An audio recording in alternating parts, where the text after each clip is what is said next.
सन्मुख विराजमान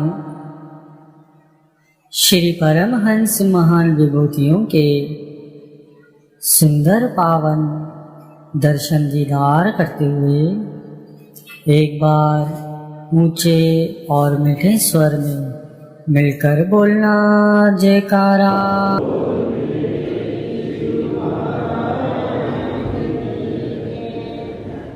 गुरुमुखों, सुरती को सद्गुरुदेव जी के सार शब्द में जोड़ने का अभ्यास करना ही शब्दाभ्यास कहलाता है। जब तक सद्गुरु के शब्द का अभ्यास नहीं किया जाएगा, सुरती पर चढ़ी विकारों की मैल को धोया नहीं जा सकता। सद्गुरु के शब्द का अभ्यास करने से धीरे धीरे सुरती पर चढ़ी जन्मों जन्मों की मलिनता दूर होने लगती है। साधक जहाँ भी बैठे वह स्थान शुद्ध, स्वच्छ और एकांत में होना चाहिए। अभ्यास का स्थान रोज बदलना नहीं चाहिए, बल्कि एक स्थान निश्चित करके प्रतिदिन उसी स्थान पर ही बैठकर ध्यान अभ्यास करना चाहिए। प्रतिदिन के अभ्यास का समय भी निश्चित होना चाहिए और इसमें किसी तरह की रुकावट या नागा या फेर बदल नहीं करनी चाहिए। साधक का आहार विहार, सोना जागना और अन्य सभी क्रियाएं संतुलित और संयमित होनी चाहिए।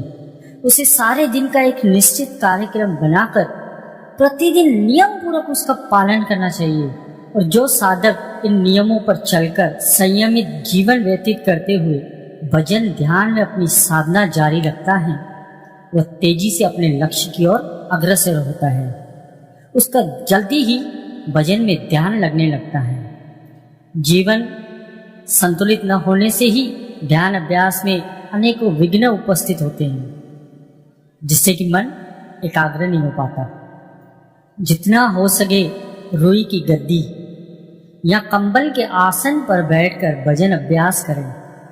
यह आसन तो सब घर में सुलभ ही सहज रूप से उपलब्ध है। कमर की जगह से सिर और गर्दन को एक सीध में रखें और नासिका के आगे वाले भाग पर ध्यान को केंद्रित करें। ऐसा इसलिए कि ये जो मानव का शरीर का जो मेरुदंड होता है, जिसे हम रीढ़ की हड्डी कहते हैं, ये स्तंभ होता है, शरीर का स्तंभ है। प्राणों की जो लहरें होती है, इसे सीधा रखने में सही चलती है। गर्दन और सिर इसकी सीध में होगा तो इसमें एक प्रकार की ऊर्जा शरीर में संचारित होती है और शरीर में एक स्फूर्ति आएंगी, अलग ही शक्ति का एक संचार होगा। इससे आपको न तंद्रा होगी, न नींद आएगी और न ही आलस होगा। कई बार आप लोगों ने भी खुद अनुभव करके ये देख लिया होगा कि झुककर बैठ गए, सिर नीचा किया, जैसे आया बैठ गए। इससे क्या होता है कि नींद और आलस्य हावी हो जाते हैं। आप सिमरन में बैठ नहीं पाते, जल्दी ही नींद आ जाती है। इसका कारण एक ही है, असंतुलित बैठना। आसन संतुलित होना, सिर और गर्दन एक ही सीध में होनी चाहिए। नासिका के अग्रभाग पर ध्यान जमाने का रहस्य एक ही है। सीधे बैठकर अध खुली आंखों से नासिका पर ध्यान लगाना आरंभ कर दीजिए। इससे मन जल्दी से पकड़ में आएगा। मन बड़ा चंचल होता है, ये बार बार ध्यान को डुलायमान करता है। साधक अभ्यास द्वारा उसे एक तक स्थिर करेगा तो मन निश्चल हो जाएगा और एकाग्रता को पाएगा। एकाग्रता ही असली ध्यान है और ध्यान में सफलता पाने के लिए साधक के लिए परम आवश्यक है कि वह मन, वचन और कर्म से ब्रह्मचर्य का पालन करे। उसके मन में विषय भोगों की थोड़ी सी भी वासना नहीं होनी चाहिए। इसके अतिरिक्त उसके मन में किसी प्रकार का भय भी नहीं होना चाहिए। निर्भय और शांत चित्त होकर अपने मन को एकाग्र करके ध्यान अभ्यास करो। इससे आपके विचारों में शुद्धि और निर्मलता आने लगेंगी। आपके अंतर्मानस में शुद्ध और पवित्र विचारों का प्रवाह चलने लगेगा।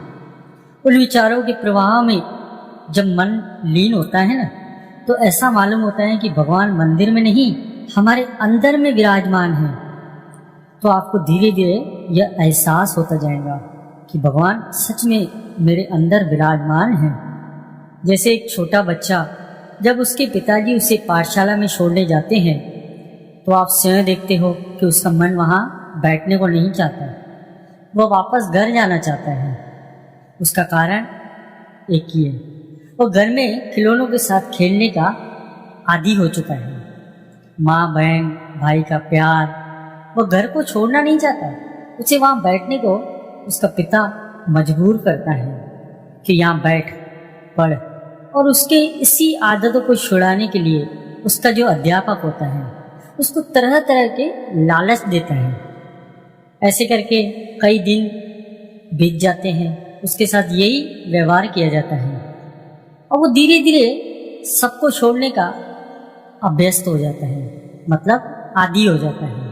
अब खुद ही उसका मन पुस्तकों में लगने लगता है और बिना किसी के कहे स्वयं ही पाठशाला जाने को तैयार होता है और खुश भी होता है। अगर वही बच्चा अपने पिता से कहे कि मेरा इस पाठशाला में मन नहीं लगता, दूसरी पाठशाला ले चलो, और ऐसा करके वो पाठशालाएं बदलता रहे, तो वह कभी किसी पाठशाला में बैठ पाएगा? अपना अभ्यास पूरा कर पाएगा? नहीं, क्योंकि वो सफल हो ही नहीं पाता। कैसे होगा सफल? बार बार पाठशालाएं बदलेगा तो अभ्यास कहाँ करेगा? ऐसे ही एक ही स्थान पर निश्चित समय पर बैठने से मन भी जो है ना, अभ्यास में लगने लगता है। जैसे संसारिक कार्य व्यवहार में एक व्यापार पर लगने से सफलता और उन्नति होती है, उस व्यापार के लिए हम समय, स्थान और सतर्क भी रहते हैं, और होना भी चाहिए। इसी प्रकार संतों ने कहा है कि आत्म आनंद की प्राप्ति के लिए साधन अपनाना जरूरी है, नियम बनाना जरूरी है। नियम और साधन नहीं अपनाएंगे तो आत्मा की उन्नति कहाँ से होगी? जैसे संत कबीर साहब भी वाणी में फरमाते हैं कि मन जो गया तो जान दे, दृढ़ करी राख शरीर, बिना चढ़ाए कमान के कैसे लागे तीर। संत महापुरुष भी समझाते हैं कि मन क्या है, इसे मत देखो। भजन अभ्यास में पहले शरीर को बांधो, उसे बिठाने का प्रयत्न करो। जब शरीर दृढ़ होकर बैठेगा तो मन भी बैठ जाएगा। नाम की दीक्षा पाकर भजन अभ्यास में लग जाओ, नियम पूर्वक नाम जपो, इसी में महापुरुषों की प्रसन्नता है।